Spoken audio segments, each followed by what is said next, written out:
बारे में। जैसा कि आप देख रहे हो कि SEBI bans net short selling, no institutional investor shall be allowed to do trading. देखिए गाइस, मार्केट रेगुलेटरी सेबी ने इंस्टीट्यूशनल इन्वेस्टर्स को शॉर्ट सेल ट्रेडिंग के बारे में तत्काल जानकारी उपलब्ध कराने का निर्देश दिया है। एंड सेबी की तरफ से 5 जनवरी को जो जारी सर्कुलर के मुताबिक शेयरों के लिए ऑर्डर करते समय इंस्टीट्यूशनल इन्वेस्टर्स को तुरंत यह बताना होगा कि ट्रांजैक्शन शॉर्ट सेल है या नहीं, जबकि रिटेल इन्वेस्टर्स को ट्रेडिंग के दिन किसी भी वक्त तक इस बारे में जानकारी सर्विस कराने की अनुमति होगी। गाइस, मतलब यहाँ स्टॉक एक्सचेंज से कहा गया है कि वे इस सूचना को इकट्ठा कर इसे अपनी वेबसाइट के जरिए सार्वजनिक करेंगे। मतलब जो भी आप शॉर्ट सेल कर रहे हो उसकी जानकारी आपको सेबी को देनी होगी। कि सेबी का यह निर्देश उन याचिकाओं पर सुप्रीम कोर्ट के फैसलों के तुरंत बाद आया जिसमें अडानी ग्रुप के शेयरों में गड़बड़ी की जांच कोर्ट की निगरानी में करने की मांग की गई थी।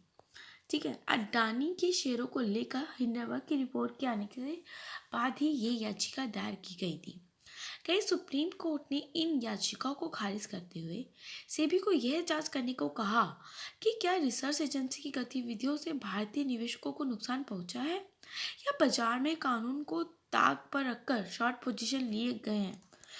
गाइस, उसके साथ साथ देखा जाए तो जितने भी एक्सचेंज बोर्ड ऑफ इंडिया ने, जैसे कि SEBI exchange board of India ने अपने हाल ही सर्कुलर में शॉर्ट सेलिंग से जुड़ी 2 शर्तें जोड़ी हैं। जो पहली शर्त में कहा गया है कि इंस्टीट्यूशन इन्वेस्टर्स को ऑर्डर प्लेस करते समय तुरंत यह बताना होगा कि कोई ट्रांजेक्शन शॉर्ट सेल है या नहीं। ठीक है, उसके साथ साथ गैस अगर देखा जाए तो रिटेल इन्वेस्टर्स ट्रांजैक्शन वाले दिन के आखिर में भी यह खुलासा कर सकते हैं।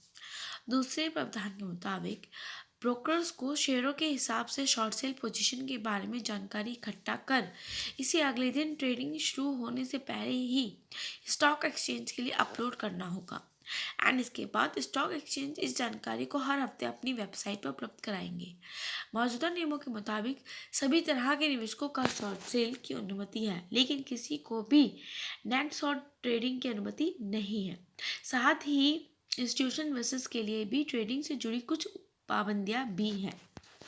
तो गाइज, जैसे कि आपको समझ में आ गया होगा, अब 2 शर्तें हैं कि जब भी कोई मतलब जो भी इंस्टीट्यूशन इन्वेस्टर्स है वो अगर ऑर्डर प्लेस कर रहा है तो उसको जानकारी देनी है, या जैसे रिटेल इन्वेस्टर्स ब्रोकरेज द्वारा पोजीशन अपने सेल आउट करते हैं तो उस पोजीशन तो उस ट्रेडिंग का जो जानकारी है उसको पूरा इकट्ठा करके उन ब्रोकर्स को एक्सचेंज में अपलोड करना है ताकि वहाँ पर चीज़ें उपलब्ध रहें।